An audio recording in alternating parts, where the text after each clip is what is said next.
This Crocker, do you think... It would be interesting to meet him. Our young friend should be able to find him.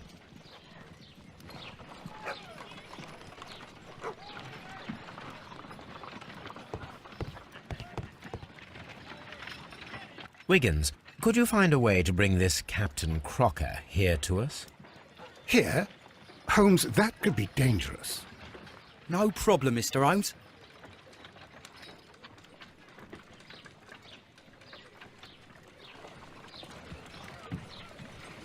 Mr. Holmes, I was informed that you were looking for me, and I'd like to know why. Yes, it is important that we talk. You will soon understand why.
You are acquainted with Lady Mary Brackenstall, are you not?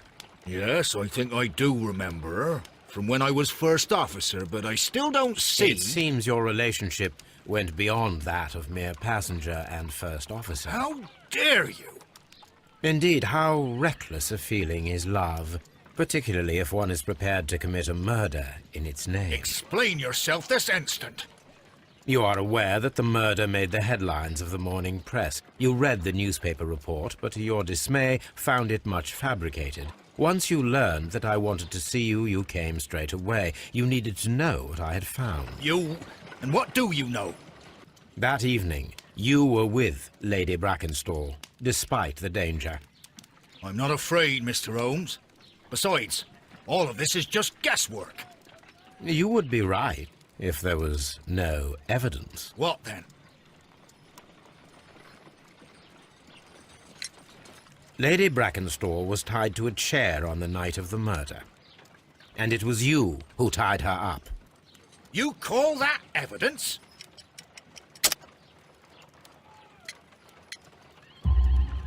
Yes, as she was tied with a sailor's knot. Your handiwork.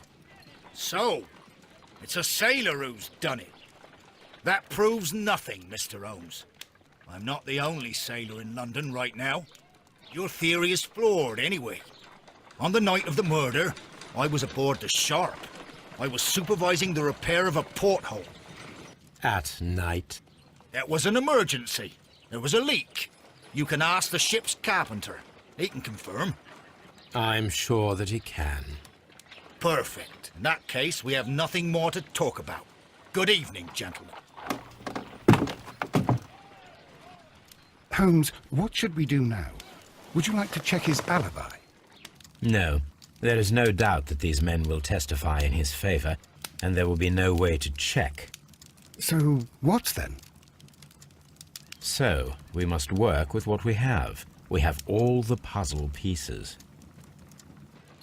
Now I understand why you dissected the bell rope.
Brave Toby. The best nose in the British Empire.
Holmes, don't look at me like that. I don't know what to think about all this.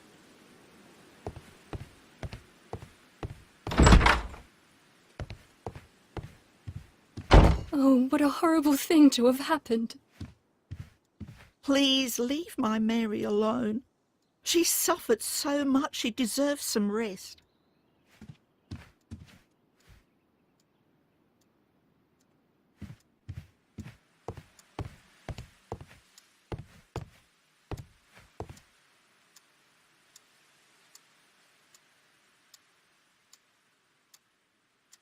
It is common practice to keep one's valuables in a safe behind a painting. It should not really pose a challenge for a criminal.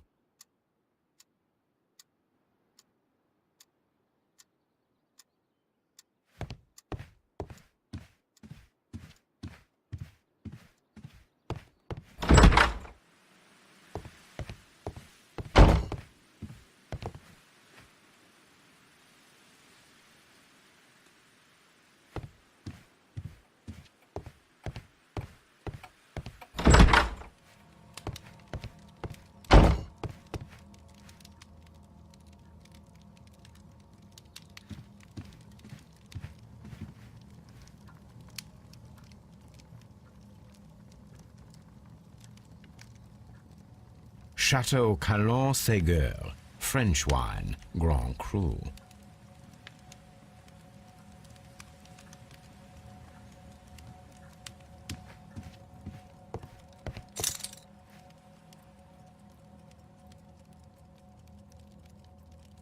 An empty silverware box. It appears that the intruders have stolen the contents. These wine bottles are expensive and mostly from France. A bottle of wine is missing here. This candlestick is valuable. It is interesting that it was not also stolen.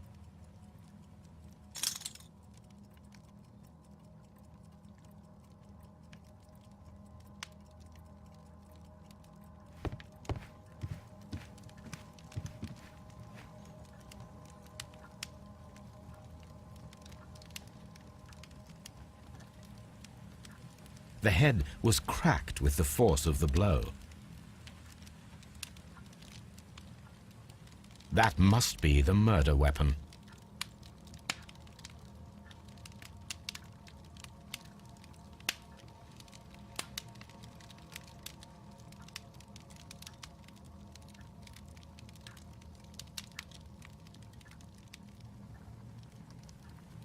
It is covered in blood. Sir Eustace might have struck his head upon it while falling from the blow. That is one possible explanation.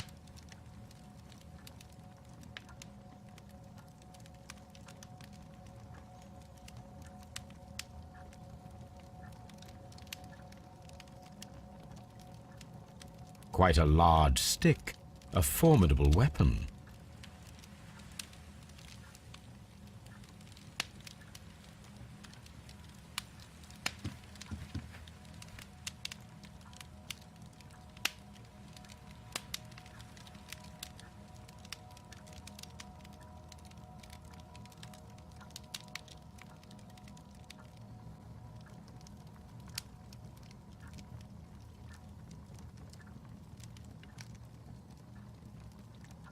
It appears that the bell rope was cut by someone taller than me.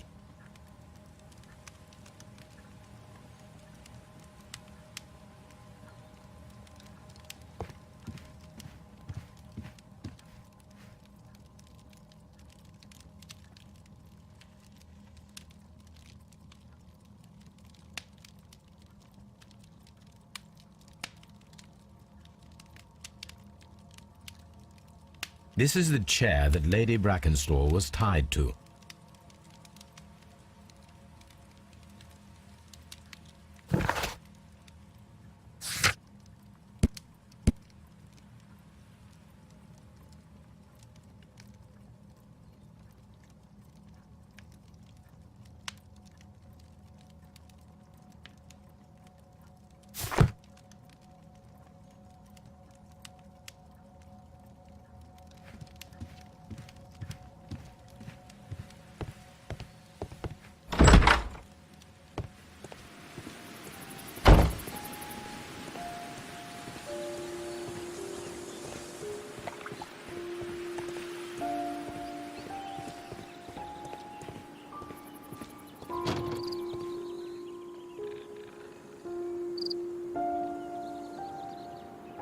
Bags of seed.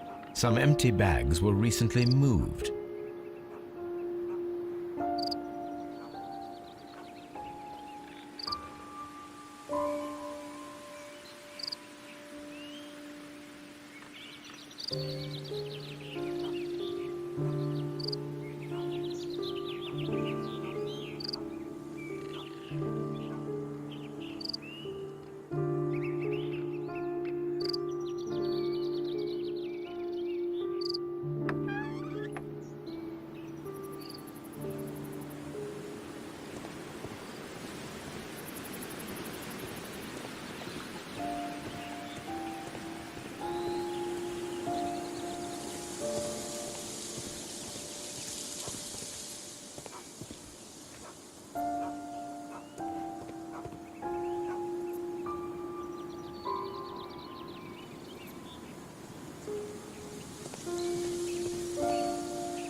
Wiggins, could you ask Mr. Crocker to come here again, please?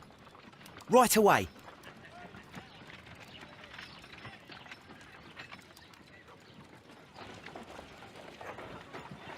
Why did you make me come here again, Mr. Holmes?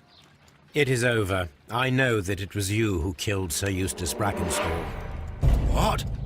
I know, because of the height at which the rope was cut. The knife used was a sea knife. The knots were sailor's knots, and not least the sheer force that was put behind the killing blow.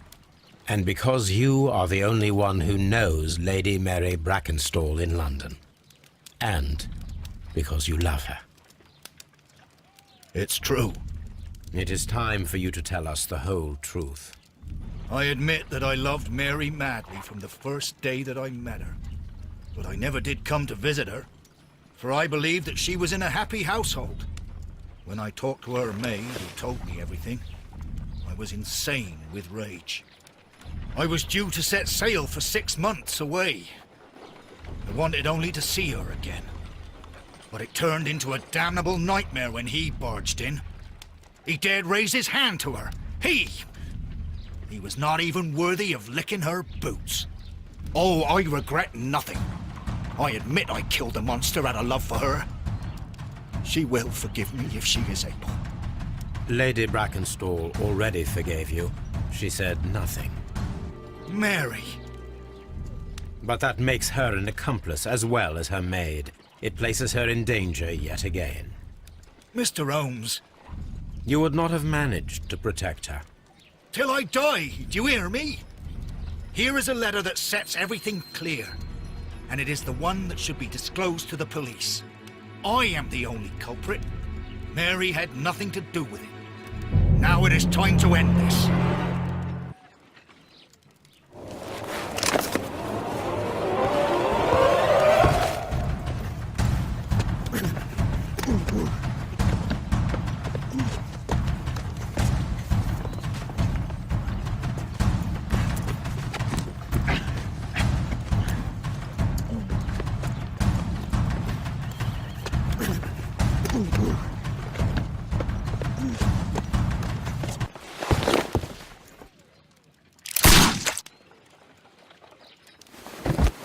Watson. It's over, Holmes. We can do nothing for him now. Here is a case that didn't end as I had expected. It is entirely my fault. I know that you have already drafted a summary of the case. You have my permission for its publication, if you so wish. I'll think about it, Holmes. Holmes! Whatever is going on here? That is Sir Eustace's killer. He has performed his own brand of justice. My God! But why did you not call me? I apologize. Here is his letter of confession. So much drama. You have no idea.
Wiggins, could you ask Mr. Crocker to come here again, please?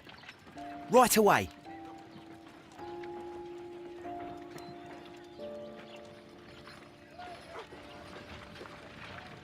Why did you make me come here again, Mr. Holmes? It is over. I know that it was you who killed Sir Eustace Brackenstall. What?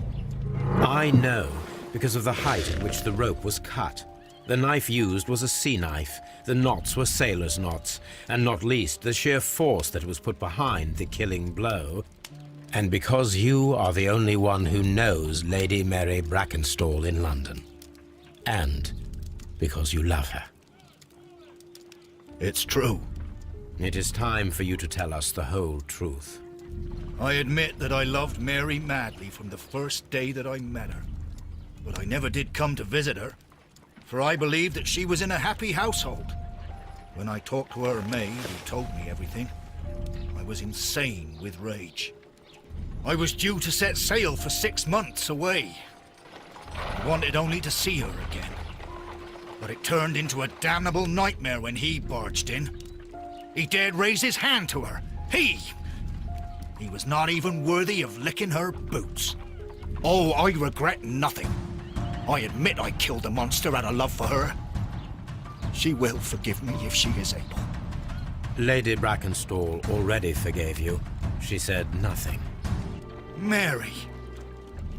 But that makes her an accomplice as well as her maid. It places her in danger yet again. Mr. Holmes. You would not have managed to protect her. Till I die, do you hear me? Here is a letter that sets everything clear. And it is the one that should be disclosed to the police. I am the only culprit. Mary had nothing to do with it. Now it is time to end this.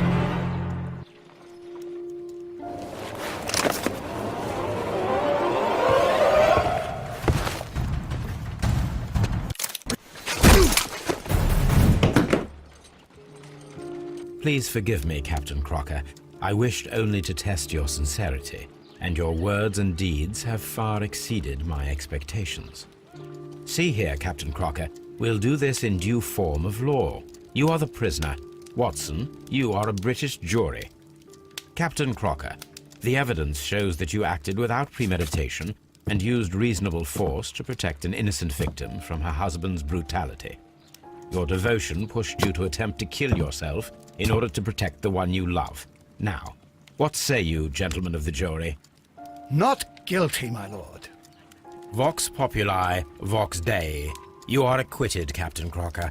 So long as the law does not find some other victim, you are safe from me. Mr. Holmes. It is a great responsibility that I take upon myself, but I will give Lestrade an excellent lead, and if he can't avail himself of it, I can do no more. Come back to your lady in a year, and may her future and yours justify us in the judgment which we have pronounced this night.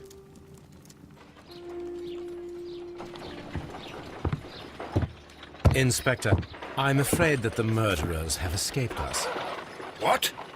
Do you mean to tell me that you failed? Never thought I'd live to see the day. I mentioned the murderers, not the case. It is obvious that the crime was committed by 3 criminals who cannot be the Randalls. You really think so? You only need to find a gang of 3 thugs wandering around. I can trust you to do that. If they exist, I'll catch them. You'll find someone, I have no doubt of it. Goodbye, Inspector.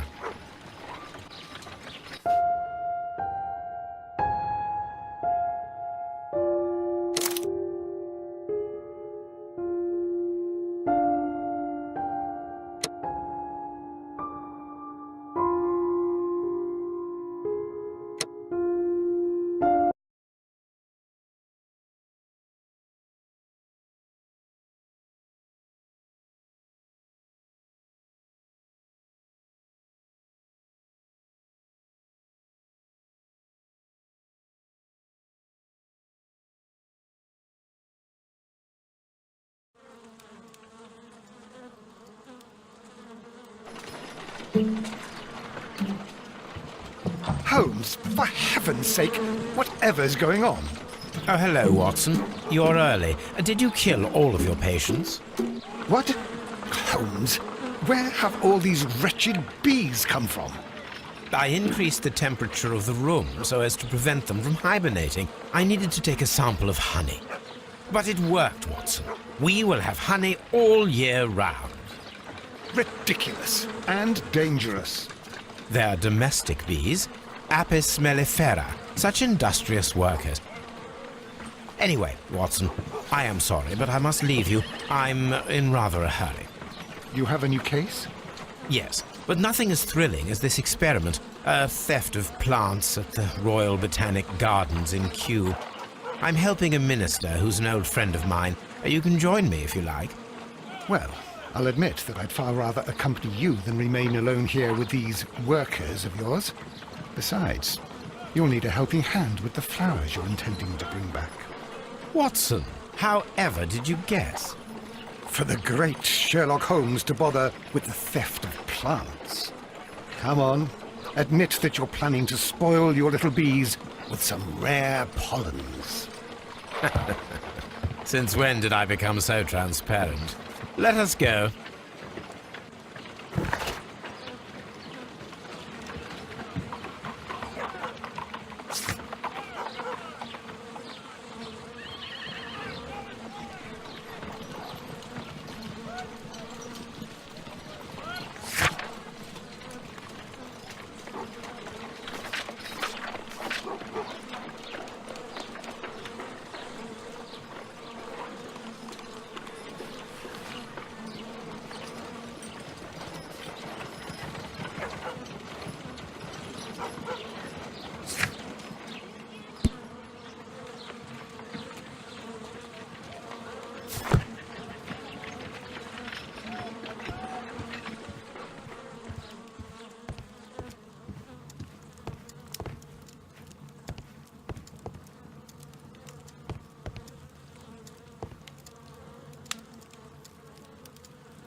Well, Holmes, here we are at the Royal Botanic Gardens.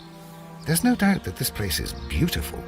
But are you really intent on investigating the theft of the plants? Yes, of course.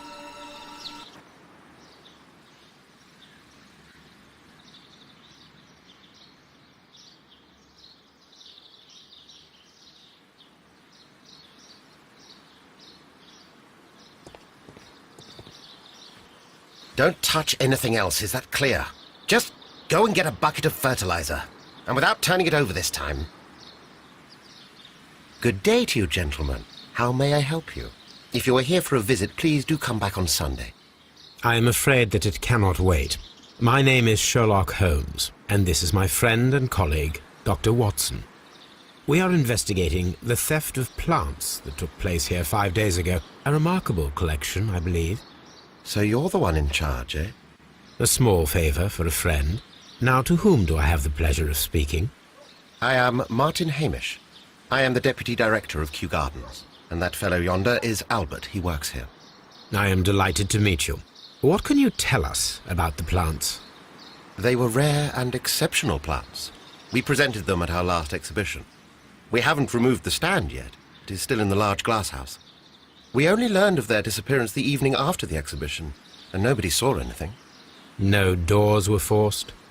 No, but I would imagine that for a thief it would be fairly easy to gain entry, for there are no guards here. Well, if you don't mind, we will take a look.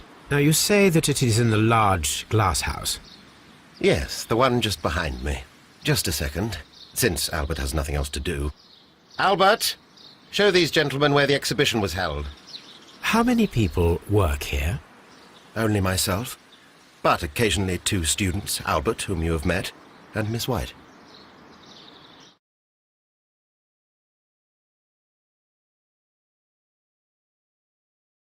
Here it is. This is the place where the stolen plants were exhibited. Thank you. Is there something the matter? Yes, there is. All right, the plants were valuable and rare, but it seems to me that the tragedy that took place here only 2 days ago has been entirely forgotten already. What tragedy are you referring to? The director of Kew Gardens, Mr. Montague Dunn, he died here just 2 days ago. We're very sorry. We were not aware. The two of you were good friends? He was my father. Oh dear. Our condolences. We should not be troubling you. Please do excuse us for the intrusion. You say that he died here, in the large glass house? Holmes? Yes, just here, near the door to the colonial collection. He suffered a heart attack. Just like that. So suddenly.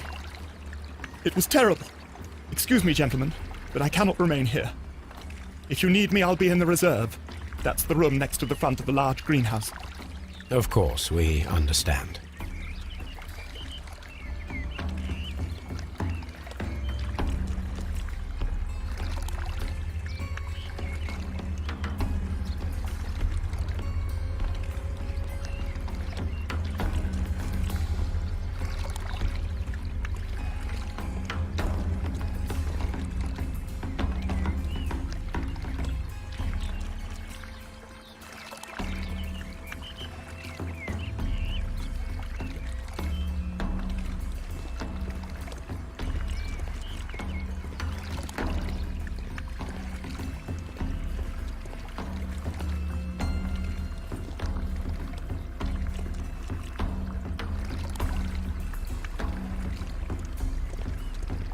According to Albert, this is where his father, Montague Dunn, was found dead.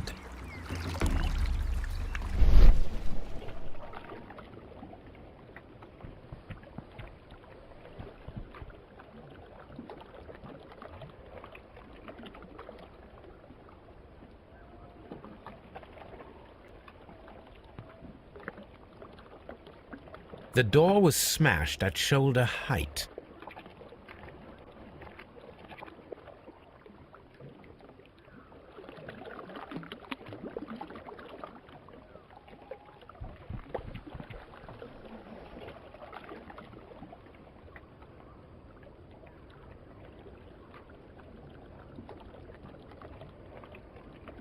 The esconsson was breached near the handle.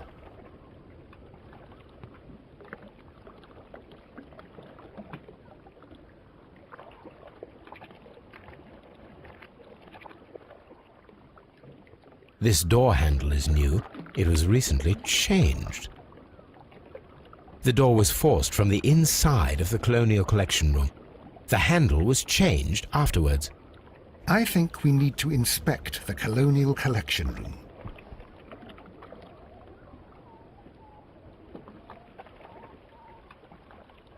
Soil. It should have come from a flower pot.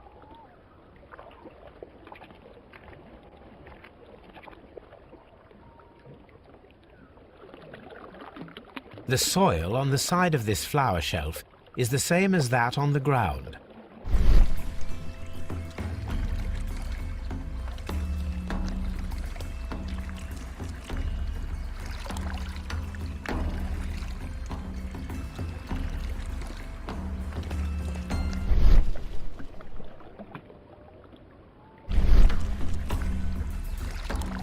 The traces are thinner in some places.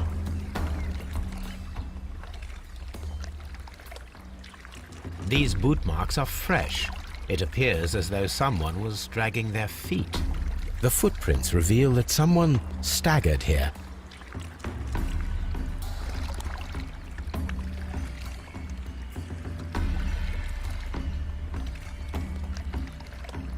Fragments of a flower pot.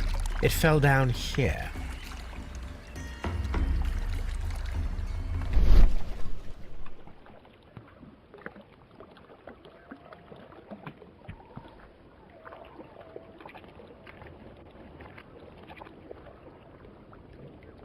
This pot was broken fairly recently. A flower pot recently fell down from these shelves and was misplaced.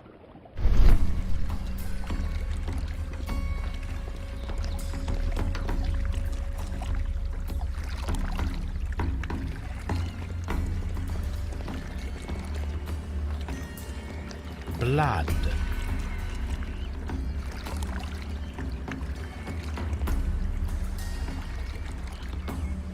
This sign is broken. Something heavy was dropped upon it. Someone fell violently against this sign, and they were injured in the clash. Most likely a head. All the clues around here are quite suspicious. I need my imagination to make sense of it all.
This reconstruction reveals a disturbing fact. Montague Dunn damaged the door of the Colonial Collection Room. He was in a panic, or the door was locked. Was it an accident, or a murder then, I wonder? I think we need to inspect the Colonial Collection Room.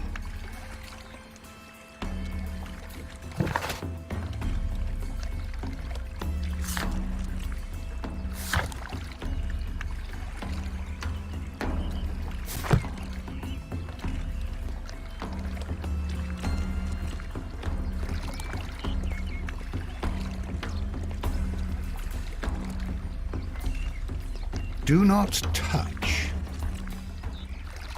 The plants were here. All of them were stolen.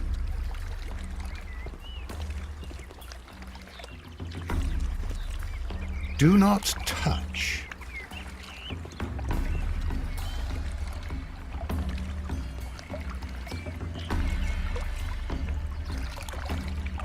Here is a list of the stolen plants.